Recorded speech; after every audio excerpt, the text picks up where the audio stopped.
حضرت عقبہ بن عامر رضی اللہ تعالیٰ سے مروی ہے، کہتے ہیں نبی پاک صلی اللہ علیہ وسلم تشریف لائے جب کہ ہم صفہ میں تھے، آپ نے فرمایا تم میں کون ہے؟ آپ نے فرمایا تم میں کون یہ چاہتا ہے کہ ہر صبح بطحان یا عقیق کی طرف نکل جایا کرے اور بغیر گناہ کیے، بغیر حصہ توڑے 2 اونچی اونٹنیاں لے کے آیا کرے؟ تو ہم نے عرض کیا یا رسول اللہ، یہ تو ہم سب چاہتے ہیں، صبح اٹھتے 2 اونٹنیاں مل جائیں۔ آج اونٹنی کی قیمت 5-6 لاکھ روپے ہوگی، جس کو صبح اٹھتے 10 لاکھ روپیہ مل جائے، باہر نہ جانا پڑے، رشتہ دار نہ چھوڑنے پڑیں، کوئی ویزا نہ لگوانا پڑے، گھر بیٹھے اتنا مال مل جائے، اسے اور کیا چاہیے؟ ہم تو سب یہ چاہتے ہیں کہ ایسا ہو جائے۔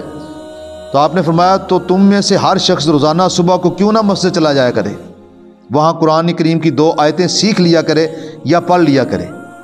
یعنی آپ نے فرمایا یہ بندہ جو صبح اللہ کے گھر میں آتا ہے 2 قرآن پاک کی آیتیں پڑھ لیتا ہے، یہ کسی کو پڑھا دیتا ہے، یہ ایسے ہی جیسے وہ 2 بڑی بڑی اونچی اونٹنیاں لے کر آ رہا ہے، اسے یہ صبح صبح اللہ یہ انعام دیتا ہے۔ اور یہ بات نہ میری ہے نہ آپ کی ہے، یہ بات اللہ نے اپنے محبوب سے فرمائی اور محبوب نے اپنے غلاموں کو بتائی ہے۔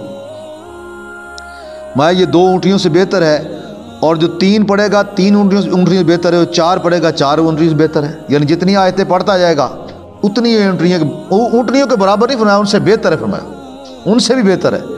کیوں بہتر ہے بھائی؟ وہی اونٹنیاں مل بھی جائیں تو کیا ہوگا؟ ایک دن بندہ دنیا سے چلا جائے گا، اونٹنی یہی رہ جائے گی، یا اس زندگی کے اندر اونٹنیاں مر جائیں۔ مال دنیا کا فنا ہونے والا نہیں، وہ تو ختم ہو جائیں گی، لیکن جو اللہ کے گھر میں آ کے اللہ کی آیات پڑھے گا وہ تو قبر میں بھی ساتھ جائیں گی، وہ تو حشر میں بھی ساتھ ہوں گی، وہ تو فنا ہونی نہیں ہے۔